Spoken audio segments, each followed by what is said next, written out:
So good morning and welcome everyone to the first session of the 2022 Jackson Hole Economic Symposium. Chair Powell, the floor is yours. Please come to the podium.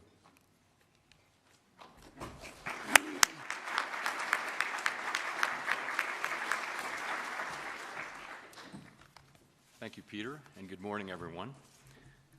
Esther, thank you very much for the opportunity to speak here today. At past Jackson Hole conferences, I have discussed broad topics, such as the ever-changing structure of the economy and the challenges of conducting monetary policy under high uncertainty. Today, my remarks will be shorter, my focus narrower, and my message more direct. The Federal Open Market Committee's overarching focus right now is to bring inflation back down to our 2% goal. Price stability is the responsibility of the Federal Reserve and serves as the bedrock of our economy. Without price stability, the economy does not work for anyone. In particular, without price stability, we will not achieve a sustained period of strong labor market conditions that benefit all. The burdens of high inflation fall heaviest on those who are least able to bear them. Restoring price stability will take some time and requires using our tools forcefully to bring demand and supply into better balance. Reducing inflation is likely to require a sustained period of below-trend growth. Moreover, there will very likely be some softening of labor market conditions. While higher interest rates, slower growth, and softer labor market conditions will bring down inflation, they will also bring some pain to households and businesses. These are the unfortunate costs of reducing inflation. But a failure to restore price stability would mean far greater pain.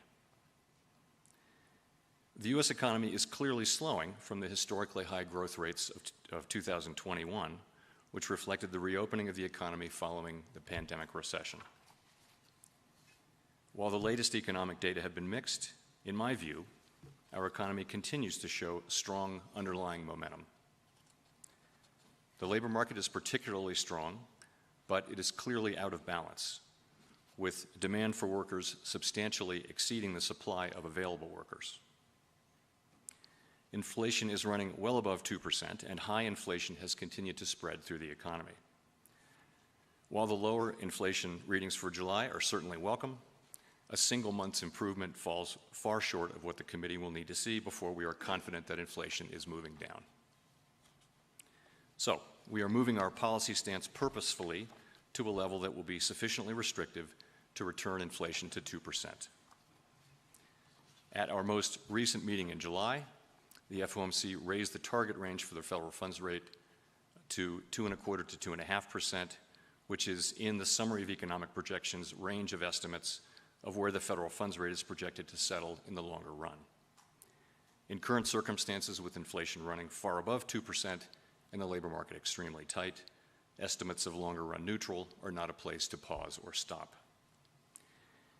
July's increase in the target range was the second 75 basis point increase in as many meetings, and I said then that another unusually large increase could be appropriate at our next meeting. We are now about halfway through the intermeeting period.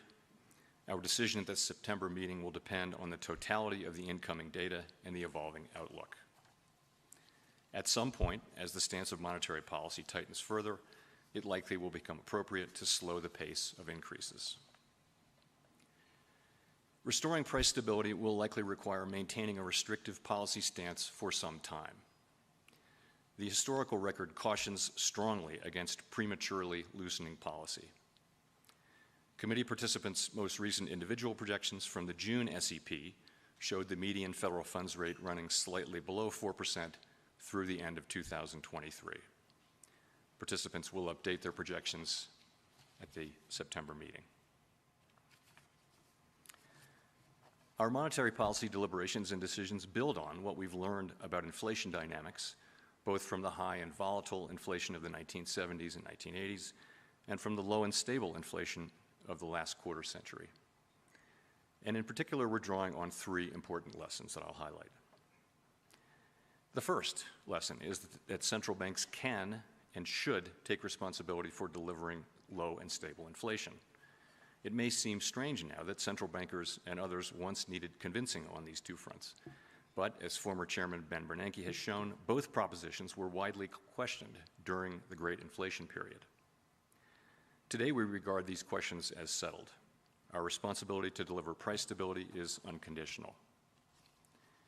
It is true that the current high inflation is a global phenomenon, and that many economies around the world face inflation as high or higher than seen here in the United States.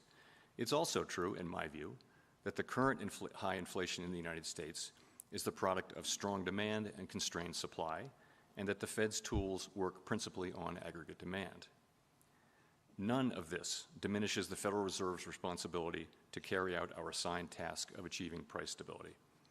There is clearly a job to do in moderating demand to better align with supply. We are committed to doing that job. The second lesson is that the public's expectations about future inflation can play an important role in setting the path of inflation over time. Today, by many measures, longer-term inflation expectations appear to remain well anchored. That is broadly true of surveys of households, businesses and forecasters, and of market-based measures as well. But that is not grounds for complacency, with inflation having run well above our goal for some time. If the public expects that inflation will remain low and stable over time, then, absent major shocks, it likely will. Unfortunately, the same is true of expectations of high and volatile inflation. During the 1970s, as inflation climbed, the anticipation of high inflation became entrenched in the economic decision-making of businesses and households. The more inflation rose, the more people came to expect it to remain high, and they built that belief into wage and price decisions. As former Chairman Paul Volcker put it at the height of the Great Inflation in 1979, inflation feeds in part on itself, so part of the job of returning to a more stable and more productive economy must be to break the grip of inflationary expectations. One useful insight into how actual inflation may affect expectations about its future path is based in the concept of rational inattention. When inflation is persistently high, households and businesses must pay close attention and incorporate inflation into their economic decisions. When inflation is low and stable, they are freer to focus their attention elsewhere.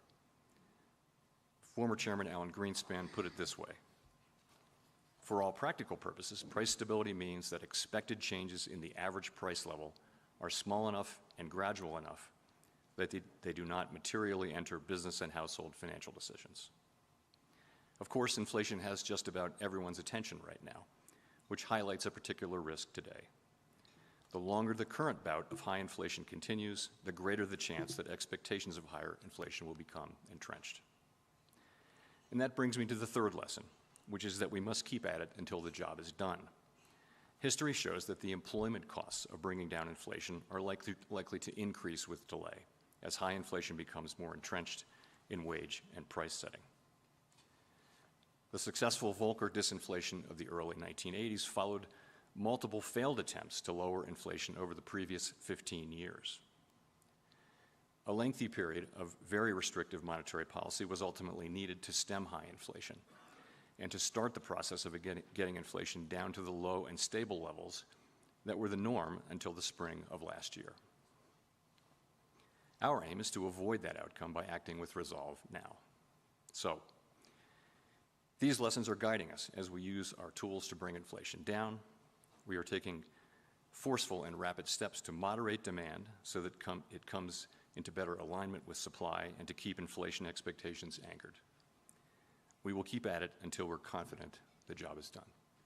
Thank you.